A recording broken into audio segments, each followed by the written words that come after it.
Cash money is all we need to get a tight-tailed holt on the world. Good evening, everybody, and welcome to another episode of Price Check. This is going to be episode 41, and you may have noticed I don't have a quad tab in front of me. That's because I've learned. I've learned from last episode. It was a fun episode, but I think it's going to be a one-off thing.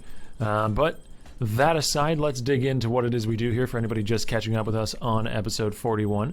I'm going to be IDing a full stash tab worth of rare unidentified gear, going through it, figuring out what I think it's worth, giving my justification for those prices, and hopefully teaching you guys a thing or two along the way. Sort of a learn by example situation. So let's get started. We've got spell damage, life, mana, and res on an Onyx Amulet base. We have a good start, that's for sure. I don't think this is going to fetch a hefty price tag, as that mana is a little bit low. The life is solid, but not as high as it could possibly go, and the mana gained on kill is obviously irrelevant. The res total is good. This is just all around a good amulet. Not amazing. Not going to sell 4 tons of money, but good, for sure. We want to hold on to that. We've got no life, no resistances, pretty bad base. Iron Ring is really not what people are looking for, and the rest of the stats here are pretty irrelevant. We've got a really low stat roll, you can ignore that. Flat evasion, almost always useless on rings. Flat life regen, pretty much always useless, wherever it shows up. Horrible flat fizz roll, bad resists, as I said, no life, that's just junk. Level 16 poison is not what I'm looking for on gloves. For Elder Gloves in particular, block chance can be really good. And then there are some supported by effects. I believe it's Elder Gloves that give you trap supports. That might be Shaper. No, actually that is Shaper. But yes, 16 poison is not one of them. 52 strength, 24 strength in the implicit, 18 all attributes. There's a lot of strength on this amulet. Does it have anything else going for it really though? 1 mediocre res roll, no damage, and a middle-of-the-road mana roll, so I don't particularly think that's worth selling. 56 life, no resistances, poor damage rolls, power base, not great. Level 18 poison again, not what we're looking for. It does have hybrid life this time, though. And even hybrid armor evasion, good lord. 79 life, but nothing else, really, to give this a home. Percent, yes, not a horrible roll to look out for, but generally you want over 15 as your minimum. Percent fire damage can be nice, especially no matter where RF is strong, but you'd be looking for life, you'd be looking for resistances, that sort of thing, if you're trying to sell this to an RF build, since life-based RF is the most popular right now. And most ES RF builds will use a Kayula amulet. So we can vendor that, a presence, that is, of Kayula. High stats, not really much else, though. Diamond ring base, always nice. Pretty much pick up every single diamond ring. Really, so long as it's above, I don't know, in the mid-60s or something. Any diamond ring that drops in a map can be good, as this is softcore and crit builds are in vogue. We've got the hybrid ruthless percent fizz roll. Nothing else really too interesting, though. A eye level 82 terror claw that's elder touched could just be worth something because of the base, though, so we'll hold on to it. That is an item level 80 Hypnotic Jewel. Hypnotic is not really what you're looking for. Searching and Murderous are the ones that will sell just due to the base if they're high enough level. No life, poor resistances. Same here. Same there. We got 15 life. That kind of kills it, as does the lack of anything else good. 46 flat ES and Chaos Res, but it's on a mana regen base. Doesn't have any really particularly relevant damage rolls. I wouldn't say the cold damage is that good, and the percent ES is super low. That actually might be worth something if there weren't a percent ES roll on it, and if it weren't in the amulet slot. Both of those are hurting it. We've got double crit multi and fizz damage with swords. That's pretty useful for a sword-based Frostblades build. Don't know how many of those there are out there, but we can probably get that to sell. Okay, res total. Nothing else really. We've got mana. If this had a life roll on it, then I would have considered trying to sell it. It has a lot of fire res, so it could be a problem solver for someone who really needs that. Pretty solid amount of mana as well. Dex can be nice for a lot of Mind Over Matter builds because they're often on the top or top right side of the tree, sometimes top left, basically just far away from Dex nodes. But I think without a life roll, I mean, it does have an open prefix, right? Yeah, you could craft a life roll on it theoretically, but I don't think it's quite that good. No life here. 69 life, some Dex. Fairly mediocre, I think it's just vendor food. Good amount of flat damage, but nothing else really going for it. Battle Hammer's a horrible base. This would have had to roll as like some sort of stat stick to be worth something, and elder weapons aren't really very good stat sticks as compared to Shaper ones, so I don't think that that would sell. No life, no res on either of those. No life here. Mediocre mana, mediocre ES. All attributes is the only thing getting that any worth, which means it doesn't actually have any worth. One mod is almost never going to make an item worthwhile, by the way. What we're really looking for in a jeweled foil at the moment, the reason why I'm still picking them up, is a good percent fizz or good flat fizz roll with attack speed, multi, and local crit. That's sort of the combination of rolls you want.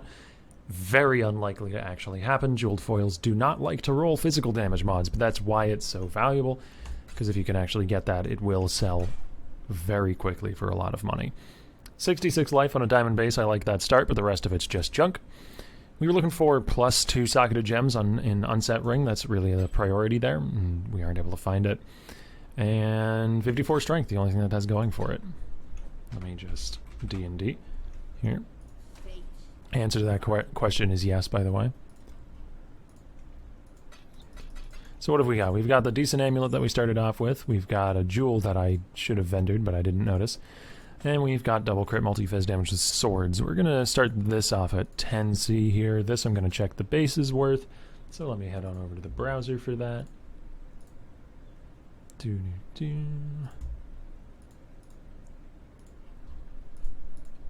And so that's a Terror Claw. That is item level 82. And Elder Touched. And that's not really worth anything right into the base. 1C. That's just going to be going straight to Navali. And the last item on our list here is that amulet, which I'm feeling pretty comfortable to just eyeball a price at and say maybe 15C. So we'll start with that. Alright, let's see what the rest of the tab has in store. A few more jeweled foils that will likely just be vendor food, but you know, you pick them up just in case you hit that perfect one. That never actually ends up happening. But simply because it's so in meta at the moment, it's a fun gamble to make. It doesn't take up that much inventory space, and it doesn't take up that much time to turn around and pick up a jeweled foil now and again. I think I'll be fine. Fizz as extra. Basically, you can just vendor most of these unless you see something absolutely amazing, especially a Shaper or Elder Touch Staff. Honestly, I probably shouldn't even pick these up anymore. Got try damage rolls, but you know, the rest of that's just junk. We've got percent fizz and flat fizz, but the rolls are incredibly low, so it is just vendor food. Another percent fizz, but the roll is really low. Is that hybrid? No, that's just regular percent fizz. So yeah. 15 movement speed. No life, no res. Same here.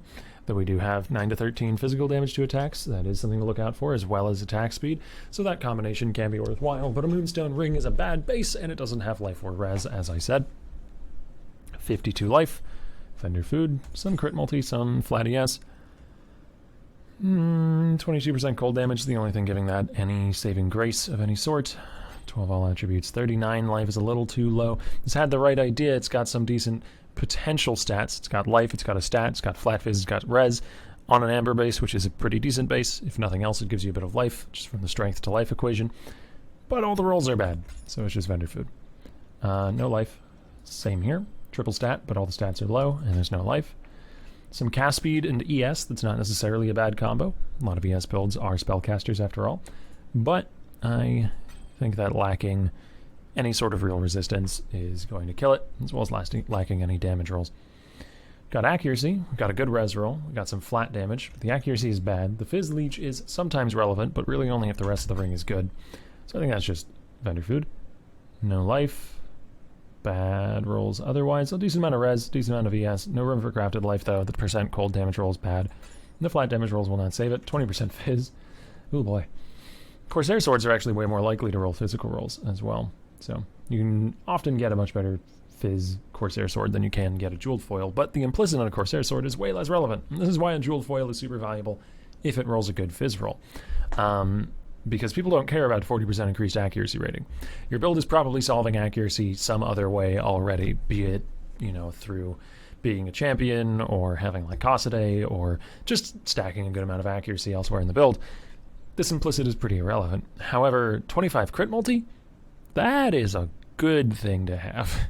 Crit multi is very, very strong. There's not too many sources of it in the game outside of the passive tree and on jewels. So getting it as an implicit on your weapon is really, really powerful. Hence why jeweled foils are so highly valued. That combined with, as I said, the fact that they don't like to roll good fizz rolls too often. And the rest of that is just vendor food. All right. A few more wisdom scrolls. And let's burn away the rest of that tab, shall we? Oop.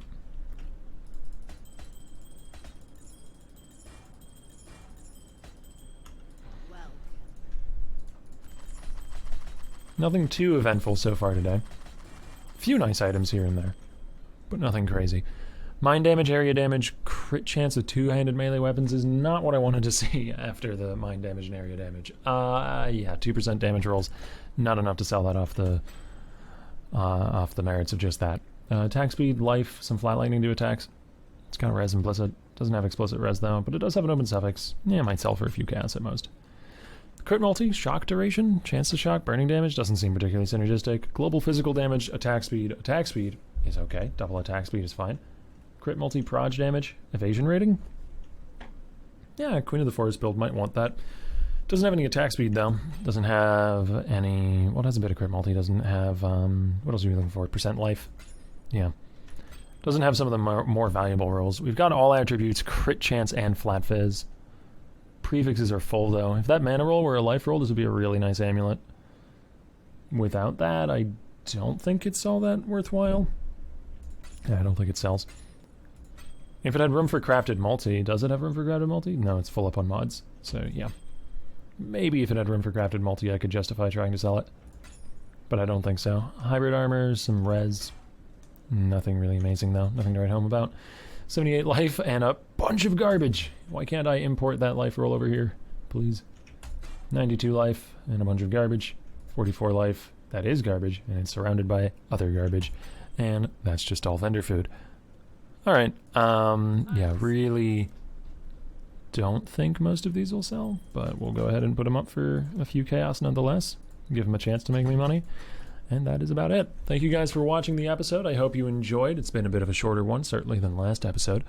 If you did and you're new here, then why not subscribe to the channel? I am going to be uploading more frequently moving forwards, and I will try to put out one of these every once in a while, as well as some other content. I'm working on a build guide for the character I'm currently on here, as well as just some other think pieces and that sort of stuff on the League and on various mechanics. But you'll see those as they come up. All you gotta do is subscribe. You can also follow me on Twitch. The link to that will be in the description below, as well as the links to a bunch of other stuff, my loot filter, the song at the end of the video, all that. Thank you for watching. I hope you enjoyed, and I hope to see you in the next one.